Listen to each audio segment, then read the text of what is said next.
What is going on, everyone? This is Andrew O'Connell with Pristine Capital, coming at you with yet another market recap video.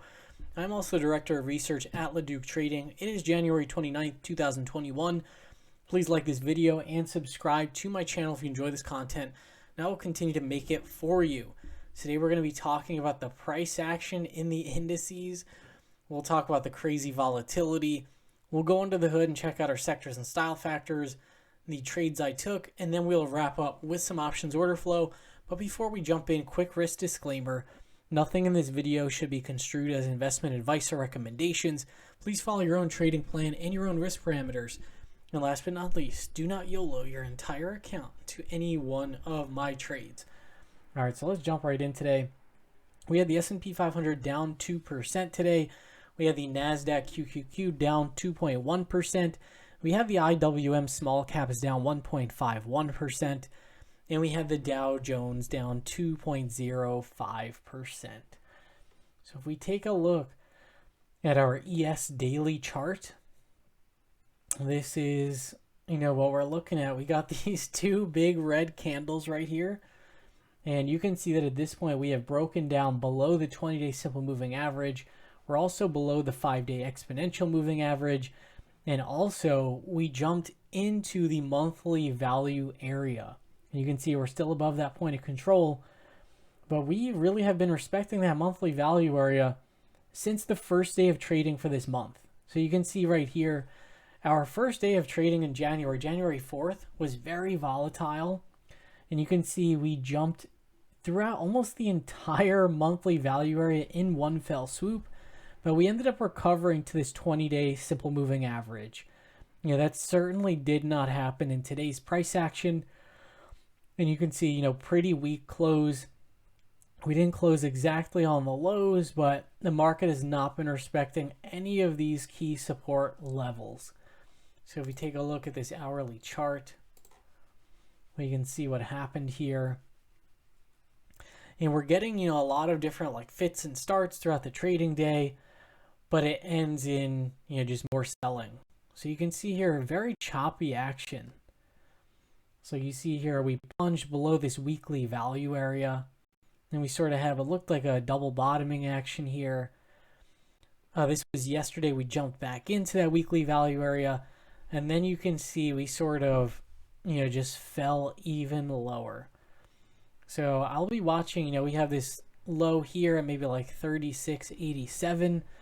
I will also be watching, we're going to have a new monthly value area for next month. You can see that monthly value area is this shaded region right here.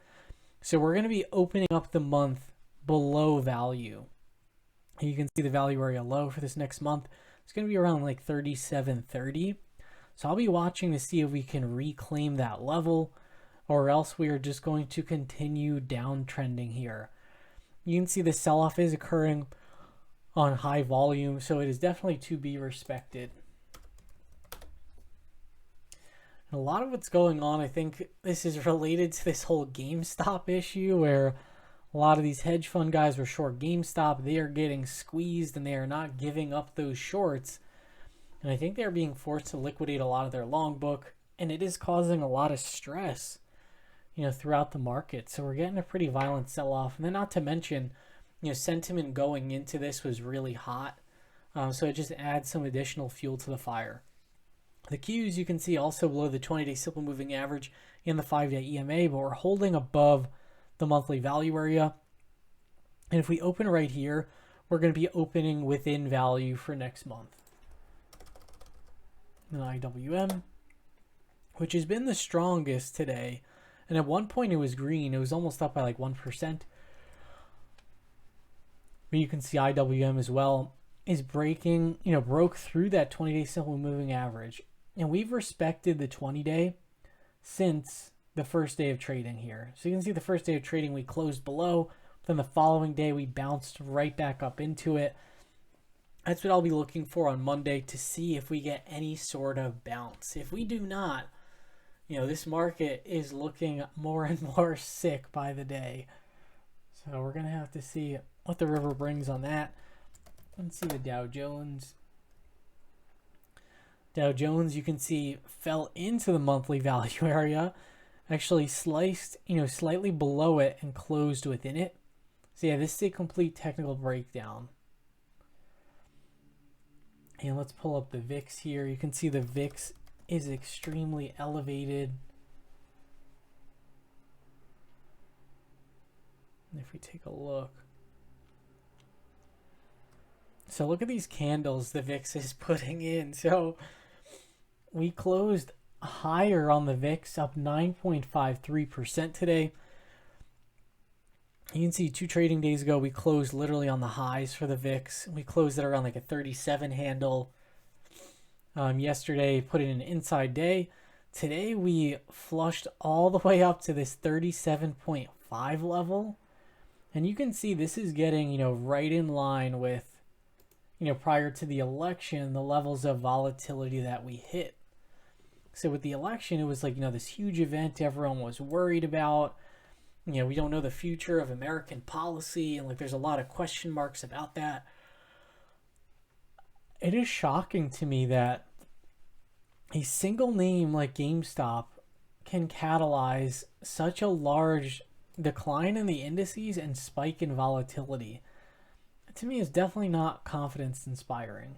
But we'll have to see what happens. You can see here, we did have some VIX spikes, during coronavirus that were pretty bad. And this is sort of on par with that. But I mean, if we start reaching even higher and higher on the VIX, at some point it's going to be like, wow, the only thing comparable is the drop from coronavirus. Some very interesting dynamics going on here. We're going to have to see what happens. And I'm starting to think like I could be totally off on this, but it seems like the stronger the price action gets in GME, the weaker the market is getting. So it's, really strange what's going on here. And I guess since GME is causing a lot of this, we may as well pull up the Gme chart with these broad market indices. You can see GME, it's been having red candles, but you can see GME closed, nowhere near the lows. There were dip buyers coming in. One thing that's kind of, I just noticed about it is the volume is coming off a little bit, maybe just because of some of these restrictions being put on people in terms of trading GME. I'm actually also curious, now we have a whole weekend ahead of us. There's probably going to be so many phone calls being made behind the scenes this weekend in terms of like these brokerage houses, the clearing firms, GME investor relations about potentially doing an equity offering, like all these different things. I have no idea what's going to happen, but we'll see what Monday brings. It's going to be really interesting.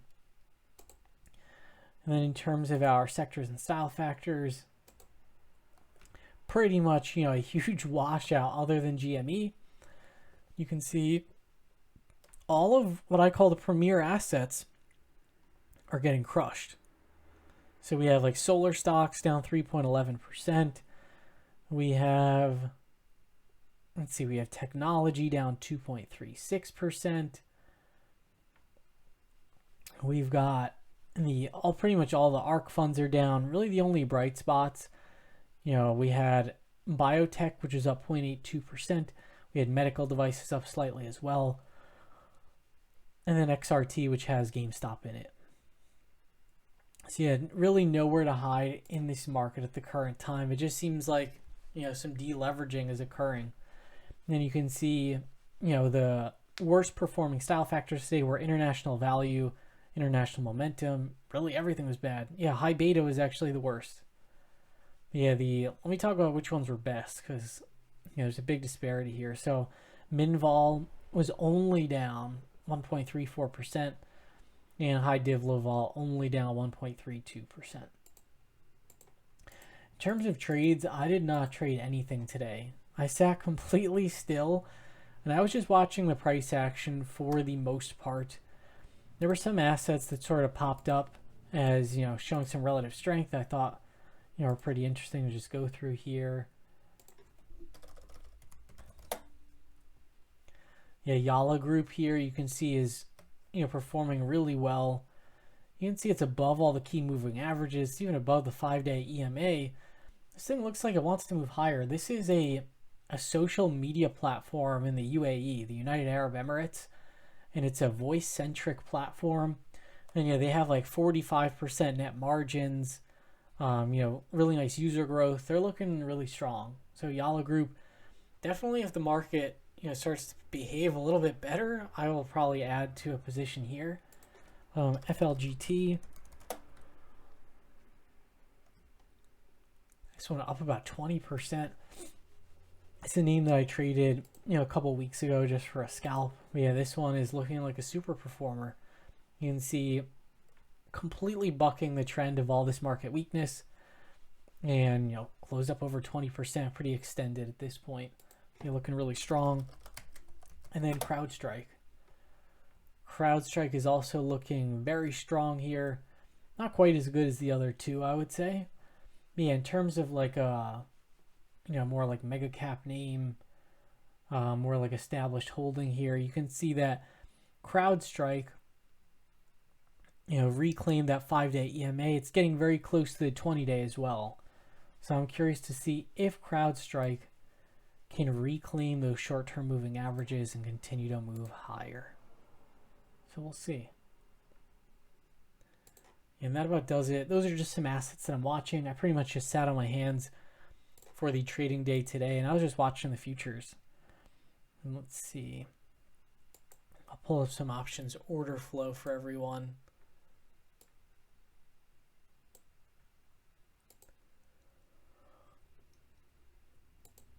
And I'm going to pull up these larger orders. I'm going to take a look at a few other things as well. Oh my gosh, people coming in. So this is what I don't want to see here. So pretty much what I love to see in terms of like, is the market going to bottom? I love to see capitulatory put buying where like we've already broken down from all the support levels. People are pretty much like begging on their knees, and you get, put buyers essentially like buying up the lows and, buying puts when the VIX is at like a 37, that whole stuff. You can see we did get some put buyers coming in midday. You can see these SPY buyers for, looks like June, for February. There are a lot of people buying, longer term calls as well. We had these SPY March calls for March 31st. And this, if you take a look, which strike did they go for? Yeah, the 395 strikes for March. It's pretty crazy. You can see NVAX, a lot of orders for that name. I believe they had some sort of development on a vaccine today, so that makes sense. Just bear with me, my thing wants to give up on me. Okay, NVAX. Novavax. You can see super strong here, up 64%. Let's see this one banned. Okay, this one looks kind of interesting. Pretty close to a breakout, and not really showing much weakness during this sell-off. It's pretty cool. Let's see. Yeah, we have some orders for Fubo. Looks like people are trying to get that short squeeze going, trying to get it flowing here.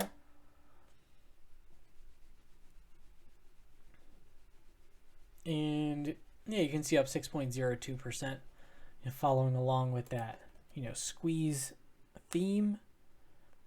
Let's see Big C. That's the one that I have on. Big C. Yeah, down 0.97%. Little correction after a pretty monster run there. And then I'm also going to pull up, let's take a look at our CNN Fear and Greed Index.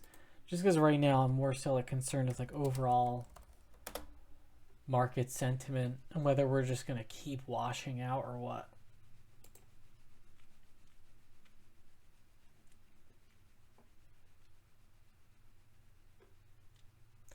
Wow, and you can see CNN Fear and Greed Index at a 35. We are 10 points away from extreme fear.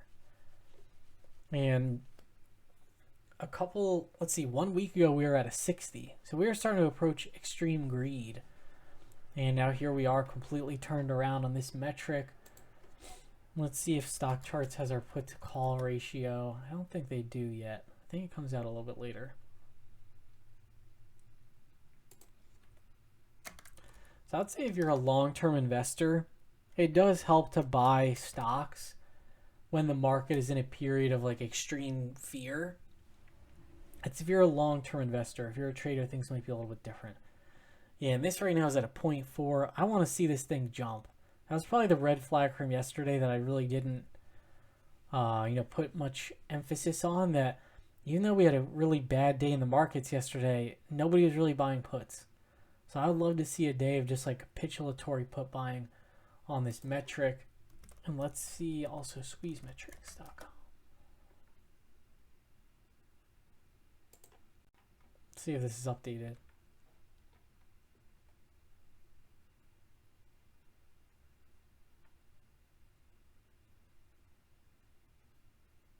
This is for January 29th. Okay, and you can see the DIX ticked up a little bit. So not too bad. Yeah, yesterday the DIX was awful. You can see pretty bad. Let's see the GEX, the gamma levels in the market. Take the DEX off. Oh my gosh. So the gamma levels are pretty low. Interesting. So I'll have to see how this progresses and just see what the river brings. This was actually the last trading day of the month. So I will be reporting my results for the investment competition. Pretty soon those results will be out. At one point this month, I was up like 48% on my championship account. Now I think I ended up maybe like up like 25%. Erase some of the gains. Still a good month for me. So we'll see what happens. We'll have to see what the river brings. As always, I hope you all have a great weekend, and I will see you all Monday.